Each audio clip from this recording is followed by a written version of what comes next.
my young artists, it's Mr. Guerra. Welcome back to art class. For this week's lesson, we're going to be talking about the basic, most essential part about creating art, and that's the use of line. And I know that you think, Mr. Guerra, I got this. I know what line is. We've kind of done it in previous years. but let me show you some examples of how line is used in a way maybe you didn't think of. And then after that, we're going to get to this week's project. Let's get started. Okay, so look at the artwork of this huipil weaving. It's part of a garment made and worn by the Maya of Guatemala. They've expressed their culture through these lines and the way that they're put together. And you can kind of see that there are fish shapes in there. There's all kind of intricate and delicate patterns, lines that make up the total. And it's gorgeous.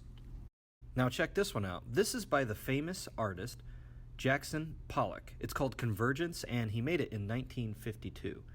And if you look super close, this is why he's famous for his drip technique. Sometimes he would splatter paint while moving in a dance-like motion around the canvas while it was on the floor. And this is quite a very, very large piece. It's possibly the size of maybe like the average living room. So as you can see, the lines in both of the pieces I just showed you are placed specifically to kind of create a mood and a specific look. Okay, so some quick review. In this light blue marker, I am drawing what kind of lines? All right, if you guessed vertical, great job. You're right. These are vertical lines. Vertical lines go up and down. All right, my smart artists. Now for this next line, I'm curious to know if you know this one. Go side to side, nice green marker. What kind of lines go side to side? Horizontal lines, that's correct. Horizontal lines go side to side like the horizon. I'm going to use a dark blue marker this time. What kind of lines are these? Diagonal, of course they're diagonal. All right, we're going to keep on moving on. How about these lines? Zigzags, yes, of course, zigzags. What about these lines in orange? Curve lines, for sure. Okay. All right, let's take things up a notch. I'm gonna get out my brown marker. What are these lines here?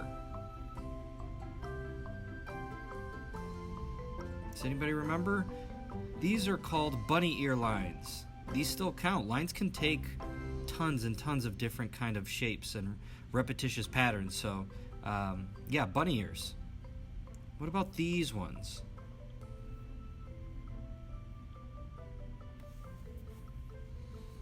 Red marker going wherever it wants to go. If you guessed freeform, give yourself a pat on the back. Yes, freeform lines, they don't have to have loops in them, they just kind of go wherever they want. All right, last but not least, in the yellow marker, this is an easy one. Yeah, wavy lines, that was an easy one.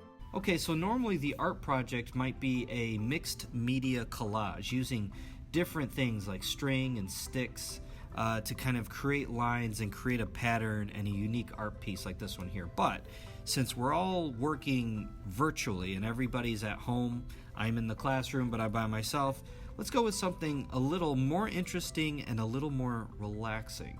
Let's go with Zentangles. To start your Zentangle project, all you're going to need is a piece of paper and something to draw with. The piece of paper should be maybe about the size of an index card, not very big. And what you draw with is whatever you'd like. You can use a pen, you can use a pencil, you can use a skinny marker. I'm using a Sharpie pen, but feel free to use whatever it is that you have around your house. Step number one is to start by making a frame. I do this by placing 4 dots at the corners of my piece of paper. They don't have to be perfect straight lines. In fact, I think Zentangles look better if they're not straight lines. So go ahead and draw lines with little waves to connect your 4 dots so that you have a box. Your next step is to break up your frame with 3 to 4 lines. Again, these lines do not have to be straight lines. Just draw them, connect 2 sides, and it's going to create this crisscross pattern, and in each of those sections you're going to want to place a different pattern, a different Zentangle pattern. Now I've included Zentangle patterns that have already been pre-made for you so that you can look at them, look back and forth and reference to get a better idea of what you want your Zentangle to look like. If you have one in your own head that you want to try out, go ahead and do that. That also works. But the important thing is to add as much detail as possible. Don't forget to create contrast with different widths. And what I mean by that is that if the lines are all the same width, it'll look less interesting.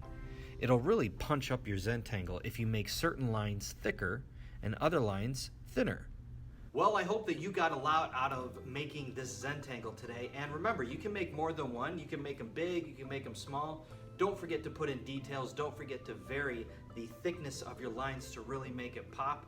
And if you need more examples for patterns, you can always do a Google search for Zentangle patterns, and you'll see a lot more than what I've attached and have available for you here in Schoology. So go ahead, get started, get creative, and don't forget to send me your work. I'd love to see what you're up to. That's all I got for this week, and I will see you next time.